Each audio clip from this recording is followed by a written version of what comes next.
This just in, you are looking at obviously a very disturbing live shot there. That is the World Trade Center, and we have unconfirmed reports this morning that a plane has crashed into one of the towers of the World Trade Center. I just witnessed a plane that appeared to be cruising slightly lower than normal altitude over New York City, and it appears to have crashed into, I don't know which tower it is, but it hit directly in the middle of one of the World Trade Center towers. The plane just was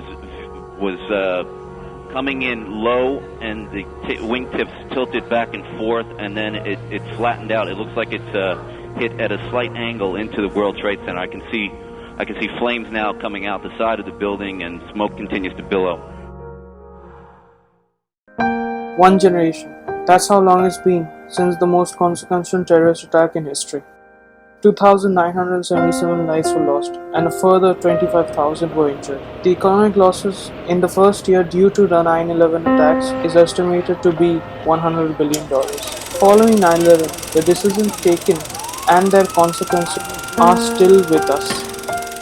Today, this video will examine the effects of the attacks, which in many ways are still here with us.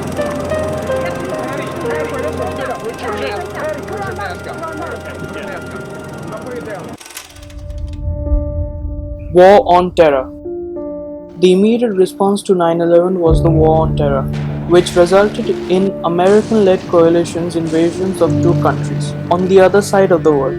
It's still astounding that America was able to lead two different coalitions to successful invasions and occupations of Iraq and Afghanistan for 8 and 20 years respectively, especially considering the latter, since Afghanistan is a landlocked country with hostile countries surrounding it. The invasions and occupation of these two countries did not achieve the primary objectives of the mission, dismantling the terror networks and safe houses, base camps and launch pads used by the terror networks. Our war on terror begins with Al-Qaeda, but it does not end there. It will not end until every terrorist group of global reach has been found, stopped, and defeated.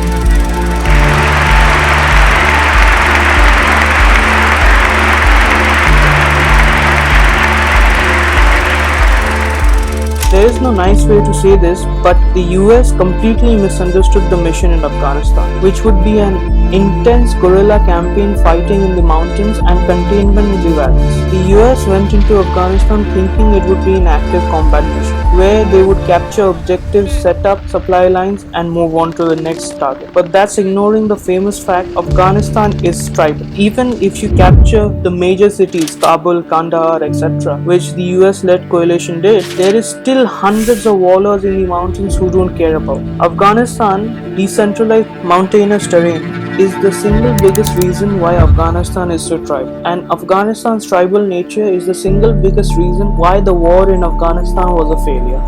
Bluntly speaking, the invasion and occupation of Iraq and Afghanistan wasn't necessary, and the active military campaign cost more than the Americans ever hoped to get out of it. Even if you make the argument that the invasion and occupation was necessary because it was to keep America and its allies safe, it's wrong. The 15 of the 9/11 hijackers were from Saudi Arabia, 2 were from United Arab Emirates, 1 was from Lebanon, and 1 was from Egypt. The ideology that radicalized them was from Saudi Arabia. They were trained and selected in Afghanistan, and Emirati banks were used to fund the attacks.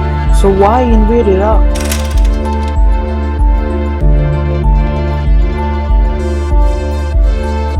The war in Afghanistan was also overkill. America got nothing escalating the conflict to a war. Afghanistan from 1996 to 2001 until the invasion had fallen apart into tribal chiefdoms and 2 warlords. They were busy with their infighting, and they didn't unite until a common bigger American threat. Thus, inadvertently, America, by escalating the conflict to a war, united their biggest opposition against themselves and made the job much harder than it had to be. This is why, when it comes to terrorism, you need to operate with the precision and calmness of a surgeon, not with the force of a hammer. If America had taken a pause and not following hysteria of action, it would have realized that Afghanistan in 2001 was surrounded by nations who weren't keen on the Afghan regime. Furthermore, America would have also realized that the rebel tribal faction in Afghanistan was secretly getting support from all the surrounding countries. So giving them weapons and supplies would inadvertently end up in the hands of the Afghani rebels, who in the absence of infighting would use those same American-made weapons against Americans themselves and its allies. America, in order to kill a rat, had given a gun to a bear.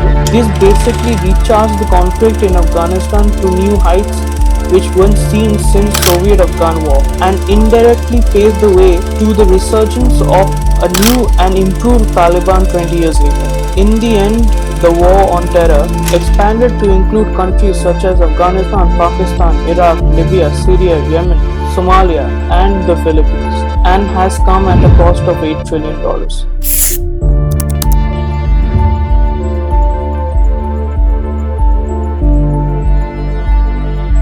And is estimated to have displaced 38 million people. Infringement of liberty and bloated tongue. Following 9/11, there were many laws passed in order to stop any future attacks on the same magnitude as 9/11 from happening. Although the politicians thought the laws they passed would be necessary and specifically eliminate the threat of terrorism, instead what really happened was, in their haste to act and not being seen as weak on terror, they didn't bother to think the law's effect on American society and the precedent it would set for the world. These laws, which were passed to curb terrorism, instead made it possible for an authoritarian control of the people, suspension of civil rights, torture, and a surveillance state. Enforcement of these laws further inflated the government to an unhealthy degree, increased the power of the intelligence state, and removed separation between agencies in the government, which made it more probable for irregularities and corruption to take place. It's going to be 20 years since these laws were passed, and I don't think anyone can proudly claim that these laws haven't affected American society and the West to a greater degree more than it had affected the terrorists it was intended for. The honest truth is, personal freedom and choice comes at the cost of safety. You can't have perfect freedom and you can't have perfect safety.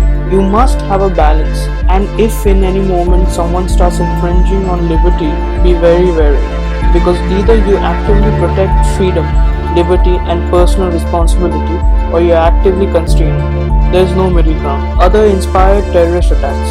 9/11 gave more confidence to terrorists to carry out more audacious attacks. Terrorism went from being mainly disaffected, middle-aged, unskilled men who met in college and share like-minded political ideas to a coordinated, sponsored ideological effort to harm and liquidate the opposition's resolve. This inspired other groups to do the same. The wrong paradigm. 9/11 attacks took place in 2001 in a world led by America. The Cold War was won and Russia was left in ruins. China's economy was growing thanks to the adoption of capitalism and opening up to the world, making it easier to export industrial middle-class jobs of the West to China, making it the world's factory. American credit was cheap and capital was more available than ever, since the boomer generation had their children move out of the house, meaning they had money to invest. This money then flooded into the third world, supercharging their economies. This is why Brazil, India, Malaysia, and plenty of other countries saw their best growth rate at this point. America was basking in its glory as the sole superpower of the world and its most successful country. There was a lot of faith in the American mission, but not a meaningful enemy. With the Cold War won, Russia licking its wounds, China's insignificance, and everyone being reliant on America. So when the 9/11 attacks took place, America dedicated all its energy to dismantling terror networks. I've directed the full resources of our intelligence and law enforcement communities to find those responsible and to bring them to justice. We will make no distinction between the terrorists who committed these acts and those who harbor them.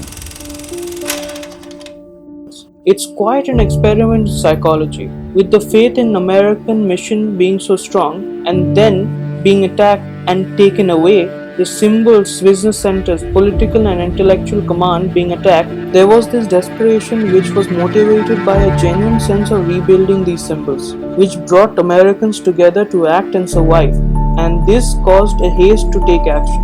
America got itself into wars on an emotionally made decision, where alternative bribes to the local warlords would have produced actionable intelligence which would be verified by interrogation, and a small dispatch of army personnel would liquidate the target and would have produced the same result in the same time period, with much less chaos and waste. In a world with actual threats, Islamic terrorism is not a threat. Governments aren't going to collapse because of bombs and guns. Only countries with large armies can do that.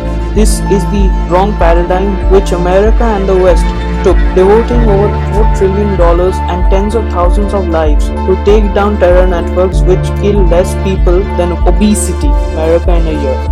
This has led to a decrease of political and economic health of the West, consequences of which are decreasing the West's confidence in itself, more specifically America's confidence in its mission, which was largely spent on these wars, and ignoring things that actually matter: the rise of China, decay of their own industries and infrastructure. Conclusion. In many ways, the attacks which took place on that beautiful Tuesday evening remain as memories. Children born after the ashes will never know the shock, anger and despair like it was on that day. They will never know the strength it took to watch those towers fall, the sacrifice it took to rise again, and the pride of how we chased the monsters from our door and brought the fight to them. We will never forget September 11th. I want you all to know that America today is on bended knee in prayer for the people whose lives were lost here, for the workers who work here, for the families who mourn. This nation stands with the good people of New York City and New Jersey and Connecticut as we mourn the loss of thousands of our citizens. I can hear you.